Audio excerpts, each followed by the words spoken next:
Hi, I'm Marty Nemko. Why should you be a liberal? And why should you be a conservative? We live in a time of great polarization, and yet Aristotle may be right with his golden mean that moderation, which has served us well over the millennia, might well be what's needed now. So, to that end, first, why you should be a liberal. One's quality of life is at least as much a matter of chance as of effort.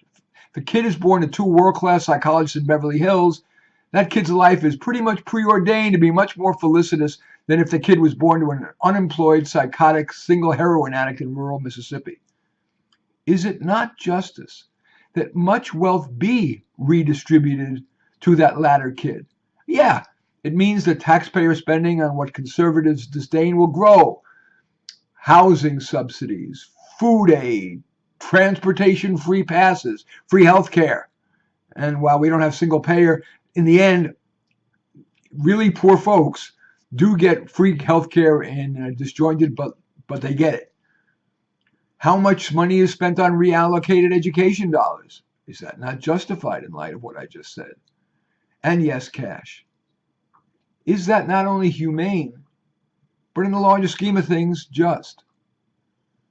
Conservatives don't like regulations, but without regulations, some companies are going to pollute more. Some companies are going to bring drugs to market without sufficient testing. Some, maybe many companies, are going to treat workers poorly. Employers do wield more power than do workers. For example, in a free market, an employer can, as a Time magazine ultimatum to me, write for us for free, take it or leave it. They know they can always find somebody willing to work for nothing, because work is intrinsically rewarding. Yes, we need money, but a lot of people who may have inherited money or don't have expenses, they're willing to work for zero, especially for something that's kind of cool. Liberals insist on regulations appropriately. Many conservatives would restrain crucial freedoms, like the ability to have an abortion and for LGBTs to marry. There are a lot of conservatives who would try to make the U.S. more of a Christian nation than it already is, which would make it less hospitable not only to people of other religions but to atheists. Liberals embrace tolerance of religiosity's full range. Conservatives believe in private sector solutions, but left only to the private sector, orphan diseases, for example, wouldn't get studied. Too few people get orphan diseases to make drug development profitable for drug companies. Education would focus only on people who could pay. So much for the power of education to encourage social mobility. Roads, public transit, and utilities would be an uncoordinated hodgepodge. Defense budget? It's behemoth and bloated. The U.S. could blow up the world 10 times. The old slogan's right, food not bombs. The conservative slogan, might makes right, is foolish. We have to negotiate with our enemies, not just threaten it. It's too dangerous. I mean, take, for example, North Korea's and the U.S.'s nuclear saber rattling. And finally, conservatives believe in America first. Chauvinism is unjustified. Borders are geopolitical accidents. We should have as much solidarity with a person in Bangladesh as with someone in Bangor. Those are my best shots at why one should be a liberal. Now, my best shots at why you should be a conservative.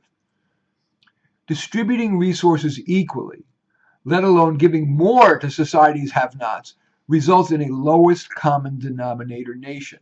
If, for example, an oil baron allocated the most money to drilling the poorest performing wells, you'd appropriately deem him foolish. Yet that is what liberals tend to do. Their focus on making everyone more equal means that those with the greatest deficit, not those with the greatest potential to profit, get disproportionate resources. And those resources come disproportionately from the people with the greatest potential to use resources for good, to create jobs, to invest in research, and so on. If we wrest yet more money from society's haves, we will be less likely to cure diseases, create the next iPhones, or reinvent the education system, which cries for reinvention. Such redistribution has at least two negative side effects. It encourages the so-called welfare mentality. Hey, if I can get money, food stamps, housing subsidies, transportation subsidies, free healthcare through Medi-Cal, etc., why should I work on that low-level job that's probably all I'm qualified for? Also, such redistribution encourages an entitlement mentality, and maybe even biting the hand that feeds you. The victim mentality, identity politics are kind of overlapping, that liberals are the ones who are fomenting, net makes things worse. For example, black activists blame African American low achievement on the legacy of slavery, institutional racism, individual racism. In any other context, we urge people to have an internal locus of control, but less so when it comes to race. No man today can complain about any female ill treatment of men lest they be labeled sexist, or at least of mansplaining.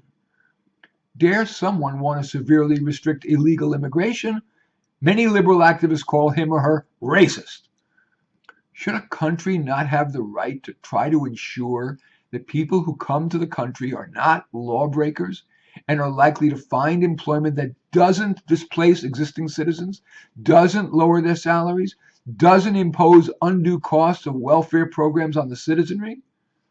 Particularly rankling is that illegal immigrants often not only get in-state tuition normally allowed for residents of the state, they often get preferential admission into prestigious universities, such as my own alma mater, the University of California, Berkeley, while a more qualified legal resident, of all races, of course, of Arizona, a neighboring state, doesn't get in, or at best, must pay the exorbitant out-of-state tuition.